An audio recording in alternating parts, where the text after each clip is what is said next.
Hello busy people, welcome to my channel. Thumbnail చూస్తేనే recipe ఏంటో అర్థమైపోయింది కదండి. ఇంకెందుకు లేటు, వీడియో అయితే స్టార్ట్ చేసేద్దాం.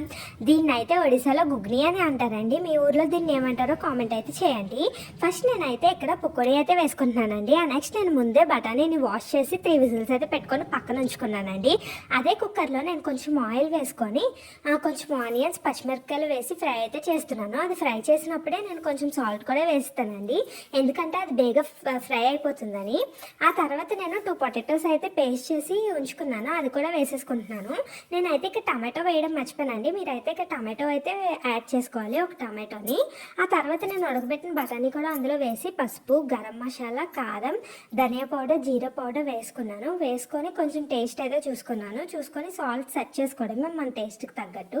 నేనైతే చెప్పాను కదండి టమాటో వేయడం మర్చిపోయానని. సో నేనైతే ఇప్పుడు టమాటో అయితే యాడ్ చేస్తున్నాను. మీరు ముందు టమాటో వేసిన సేమ్ ఇదే ప్రాసెస్ అండి.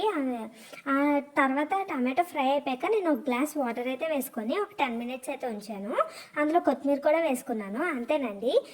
ఇప్పుడు మనం ఒక బౌల్లోకి సర్వ్ చేసేటప్పుడు ఫస్ట్ మనం పకోడీ చేసుకున్నాం కదండి, అది ముక్కల కింద వేసుకొని దాని మీద బఠానీ వేసి లెమన్, క్యారెట్, ఆనియన్స్ వేసుకోవాలి, కొత్తిమీర కూడా వేసుకోవాలి గార్నిష్ కోసం. మనకు తెలుసు కదా గార్నిష్ ఏటేటో వేసుకోవడమే. ఇంతేనండి, చాలా ఈజీ అండ్ టేస్టీ గుగ్ని. మరిన్ని ఇంట్రెస్టింగ్ వీడియోస్ కోసం మన ఛానల్ అయితే సబ్స్క్రైబ్ చేసుకోండి. పాత వీడియోస్ చూడకపోతే వెళ్ళి చూసేయండి. ఇది మాత్రం టేస్ట్ చాలా బాగుందండి, నాకైతే నచ్చింది. మీరు కూడా ట్రై చేయండి.